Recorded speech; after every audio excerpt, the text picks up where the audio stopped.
Okay, so in this question it is asked, a classroom demonstration of Newton's first law is as follows. A glass is covered with a plastic card and a coin is placed on the card. The card is given a quick strike and the coin falls in the glass.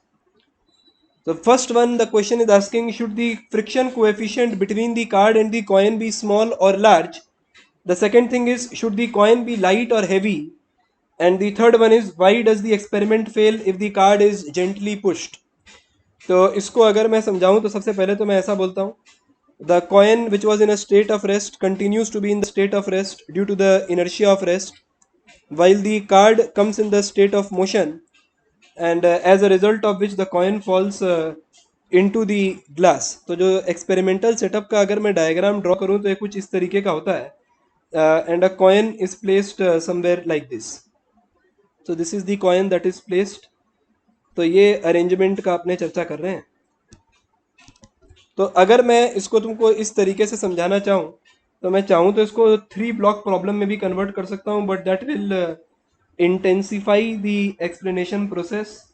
कि मैं इसको इस तरीके से अगर मैं construct अगर करूँगा तो तुमको थोड़ा दर्द ज़्यादा होगा.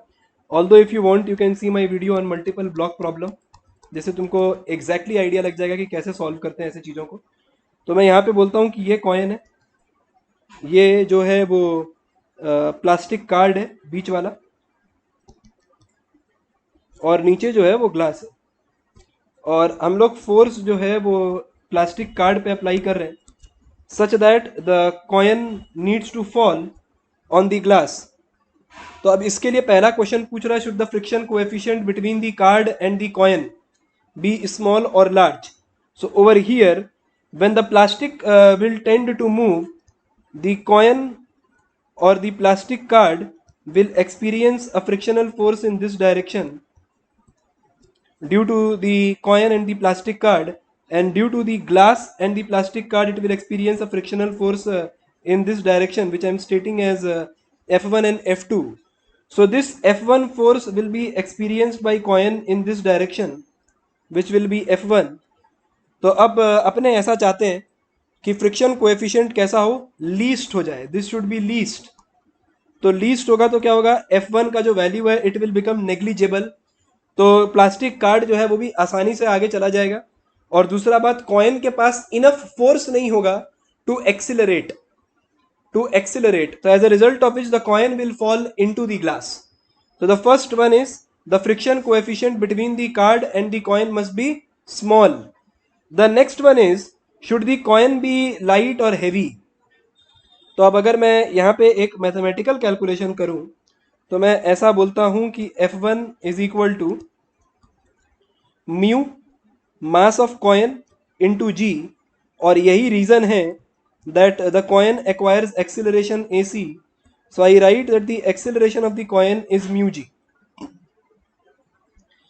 तो ये जो मैंने एक इक्वेशन निकाला एक्सिलरेशन के लिए which is equal to mu g, ये इक्वेशन देख करके थ्योरेटिकली तो हमारे मन में एक ऐसा बात आता है कि कोई लेना देना ही नहीं रखता इस बात से कि कॉइन लाइट है कि हैवी है. बट अगर मैं इनर्शिया के टर्म्स में बात अगर करता हूँ तो we always say that inertia is proportional to mass. तो जितना ज़्यादा हैवी कॉइन होगा उतना ज़्यादा उसका इनर्शिया ऑफ रेस्ट जो है वो बढ़ जाएगा. तो the coin will tend to remain in the state of rest because of its greater inertia.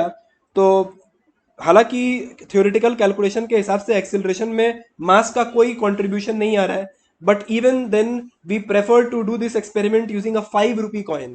तुमने जब भी ये एक्सपेरिमेंट देखा होगा, तुमने देखा होगा टीचर जो है वो 5 के कॉइन को रख करके उसको पेपर को खींचने की कोशिश किया जाता है. Why? Because 5 rupee coin is heavier.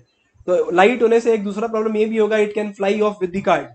तो दोनों चीज को प्रिवेंट करने के लिए our preference is heavy coin.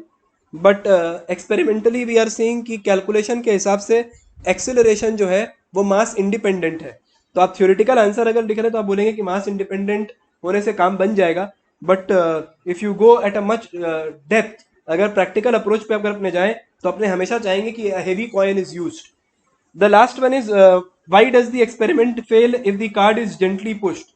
So if the card is gently pushed, then however small be the value of F1, it will take the coin along with the card for a considerable distance, and the coin will fall outside the glass or maybe it will continue to move with the card. तो ये दोनों चीज हो जाएगा, इसीलिए अपने बोलते हैं कि जो फोर्स है वो बड़े तेजी से लगना चाहिए. तो अपने बहुत तेजी से फोर्स लगाते हैं, ना कि आहिस्ते आहिस्ते, यानी कि जेंटली पुश्ड नहीं होना चाहिए. So with this we have answered these three questions.